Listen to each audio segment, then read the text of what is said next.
Hello and welcome to our vlog. So look, to cut to the chase, the purpose of today's video is just to kind of inform people of a bit of a episode we had recently with the van, our T6 California. So just to kind of fill you in what happened. So we have the van, it's 2.5 years old now at this stage, and it's great, it's brilliant, we love it. And but we've had a few issues with the engine, just a few issues. So the first issue that we had originally was we were getting a warning light coming on that the preheater there was an issue with the preheater. So we went back and VW had it then for a couple of weeks. It was under warranty, and what it turned out was it was a junction box with the wiring in it that was faulty, and it was letting in condensation and it was triggering this warning. So that was fine, they fixed that, no problem whatsoever. But recently, so when we did the video, we went to Clifton, wasn't it? We went to Galway. And when was that? April? May, right? So we went away in May. It's July now, early July. So we went away in May, and we had, when we came back, the van sat for a couple of weeks. So we parked her up. It was a trip. We hadn't used it. We sat the van for a couple of weeks. And then I came out, started the engine, and I noticed it juddered. It was like, you know, like with start for fuel or something like that. And what happened then was that we went for a spin that day in the van, and then the warning light for the AdBlue come on. Now, you know the way, if you're familiar with the AdBlue system warns you as it's starting to run low, and it suddenly warned me, and I was going, that doesn't seem right. It's you know, you kind of get a feeling for how often the AdBlue system would kind of trigger, and it wasn't right. It was too soon, and and it had dropped saying you've 1,000 kilometers left. And you know the way you'd get like a warning, you might get a warning at around 1,500 kilometers on it, but it's saying you've 1,000 left. So that struck me as a bit strange, and I came home, topped it up, and it didn't register. It didn't register to top up. So I put a bit more in, and it didn't register. Then we went for a drive, and then a few days later it said you've 10,000 kilometers, and then it went back to 1,000. So it was all over the place. We went to Van Tastival then afterwards. So we went to Van Tastival, we rang VW, and we said what the issue was, and they said bring it back. We went to we'd bought tickets to Van Tastival, so we weren't going to leave it in. So we went to Van Tastival. It didn't affect the driving at all. I calculated the distance. It was it's about 80 kilometers there and 80 kilometers back. So with 1,000, there was no issue. So we went there and back, no problem, and then we left it in with VW. And VW have hung on to the van for a month. So they've had the van for one whole month. So what's happened in that month? They rang me first of all because they thought the issue was they thought it was the wiring again. That's what they thought. So they spent some time working on the wiring and looking for worn wires or circuitry issues, that kind of stuff, right? Then they said that's not it. So then they said it was the AdBlue system. They said that itself needed to be replaced. So it's their dime. They said grand, they'd pay for it.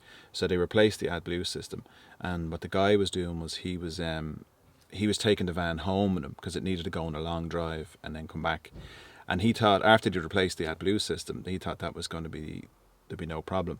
But then he rang me to say no, it's triggered again, that the warning has come back on again. So the only thing left was the ECU. So that's the engine control unit. You know, that's the computer that manages the van. And he rang then to say that they'd have to replace that as well. So they did, in fairness, they did replace that, and we have the van back today, and there doesn't seem to be any issues. So I suppose, look, the guy that did it for us, the sales agent over in VW Owen, he's very good, I have to say, very accommodating and very helpful. Now, I was talking to him the other day, and he was saying the benefits were there was no limit on money because obviously it's under warranty, and we weren't pushing him for time. So we said, you can look, we don't hang on to the van forever, but also because we want it back. But there was no point in rushing him because he needed to fix it. So he said the combination of those two things meant he could spend a lot more time being thorough on it, and hopefully that has worked. So I suppose the only thing is we had a good talk with him when we went over with the van first to explain to him our major concern is that the van is out of warranty in January. Okay, so we're a bit worried about that these issues seem to be popping up from time to time. Now, we did say to him that if it goes out of warranty and we start having issues, that we're not prepared to pay, you know, astronomical amount of money for a van that has 18,000 kilometers on it, like, you know. So now he said there's a goodwill with VW because the van has a bit of a history of some technical issues, which is not really what you want to hear, but at least he kind of recognised the fact, and you know, so we do have that in our favour. So I was talking to him and I asked him how much did the whole thing cost to replace. I didn't think he would tell me, but he did. So he said to replace the AdBlue system and to replace the ECU cost €2,500, right? So those parts was €2,500.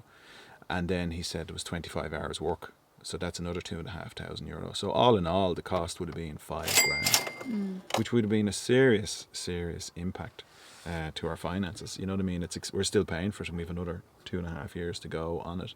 And actually, a guy contacted me, coincidentally, Gary, contacted me to say that he was having similar issues, and he was wondering if I'd ever heard of it. And I told him, I explained on the thing, but it's just that he was out of warranty. It was a T5 and he was out of warranty, and I felt really sorry for him, because you know, that's our fear, that we get to the point where we're out of warranty and all of a sudden there's these huge expenses. You don't want them. Now, we didn't get the extended warranty. The guy was, when we were buying the van, the guy was saying to me, you know, maybe you take the extended warranty. And I thought, sure, 3 years in, if we haven't discovered every issue by then. But the fact that the van is 2.5 years old and we've only done 18,000 kilometres. And we've discovered every issue. Well, hopefully we have, because obviously there was issues with the trim, there was issues with the panel there's various issues. And again, there's no problem with them fixing them all. They're kind of, every time we bring it back for service, they're like, is there any issues? And they fix everything. I don't think the only issue they can't really solve is that rattle, and I think that's due to the wind deflectors on the thing. I think that's causing the rattle. I think they're the issue. So like, do you have any thoughts on it, Vanessa? I'll shut up now. Well,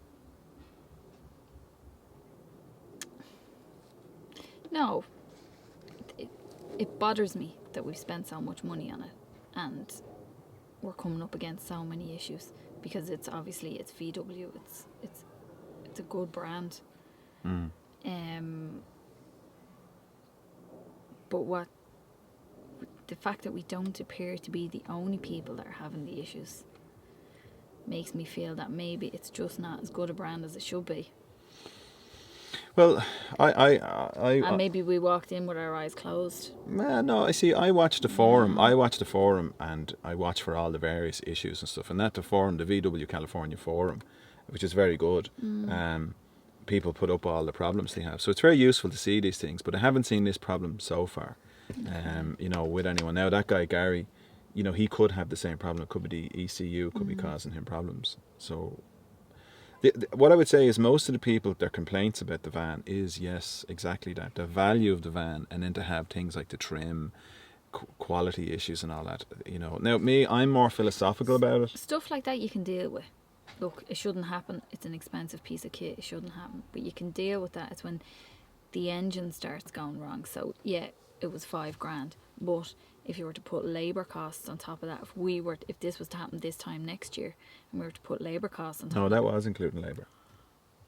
It was $2,500 for the parts and $2,500 for labour. Yeah. All right. Well, that's still ridiculously expensive. Well, yeah. If we were to pay for it out of our own pocket. It is. Because it'd be going up for sale. Well, look, so I think, you know, we have a kind of commitment from him that, you know, because of the track record. Now, I think what they're saying is we probably would have to pay. But I think there may be, he said, goodwill. So whatever that means, they may look after us on some level. But again, the point being is it's a very expensive vehicle, and you don't want to have those kind of problems. I've just noticed, I see that the shutters come back again. See that? Is that starting to happen? I saw that in the forum. No, I'd say it was just a case of... I'm sidetracked here. Yeah, when they were there, they pulled it open, and he just hasn't closed it. I don't know. Someone said on the forum that what they were saying was that the shutter thing was coming back itself, in the when they were driving. So I've just noticed that now again. I'll pull it forward and then see. So she could be going back for that. She could be going back for that. That could be an issue. So I'll pull it forward again and I'll see if it sticks, because someone was saying that on the motorway it is working its way back. Anyway, getting sidetracked. So look, so just to recap, the warning light came on to say the AdBlue needed to be topped up out of nowhere. Then when we did that, it didn't register it. So when I filled it up, which I've done several times before, it didn't register it. And I followed the procedure. It didn't register it. And I knew it was brimming, because normally it tells you how many litres to put in. But I had it over full. Now, I was a bit worried because I thought, is that causing the problems? But sure, it couldn't. There's no way. Sure, the problem was there beforehand.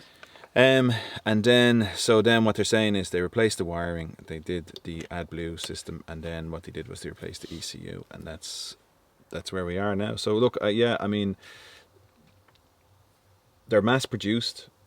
There are going to be, these, if they were bespoke vans, they'd be much more expensive. So I know this is a very expensive van, but part of the thing is they are mass produced, as well. So there are going to be always some kind of issues with anything mass produced. So yeah, Maybe it's just been unfortunate. He did say that we probably, the other T6s that he has sold, there have been no issues, and he felt that we were probably just a bit unlucky, because again, on the forum I haven't seen anyone complaining about the same issues. You can get a van that is built, he said a Monday morning van, and I've heard that phrase before, so you can get a van that's built poorly, for whatever reason, or just a dodgy computer, so hopefully that's the end of it. We've got August, September, October, November and December to discover any more issues, but hopefully, I hope there are no more, but hopefully that's when they do appear, because of the cost. So look, I think that's, unless you have anything else to add, or you were frustrated over it, but have you anything else to add? Frustrated over it simply because of the money aspect of it, and that it's such a huge investment. But no, to be fair to them over there, they have been very good this time. I was less than impressed with them the last occasion. Why? Well, they handed the keys back to us and the engine warning light was still on. Oh no, well you see, the thing about that was that they thought they didn't realise it was the junction box. Yeah, so what was no, I happening know, was but the still. junction box was letting in air, and then in the morning the water was condensing when it was cooler, and so we were saying that to him, it seems to be a strange, and so they had it parked in the sun, and obviously it was hot and dry, and there was no warning, and then when we went to collect it first thing in the morning, the warning light came back on. So these things happen, but they've been fairly thorough. I mean, they've had a month. The only thing is the weather in Ireland is very good, so we have missed out on a month of trips and day trips with it, which is very frustrating, because we call her the rainmaker for a reason. We'll get her back and it'll start raining. Yeah, and the clouds are out today. They are, yeah. So hopefully we have a few more weeks of we can go out for a few trips. So look, so I think that's the end of it. I think that's it. So if you have any questions or anything like that, stick them in the comments, and we'll do our best to get back to you. Other than that, I think that's it. Yeah. Right. So thanks for watching. Take care. Enjoy the match. What match? The England match. Oh yeah, come on England. We'll be supporting you. We'll be watching that today. So, right, so bye bye. Bye.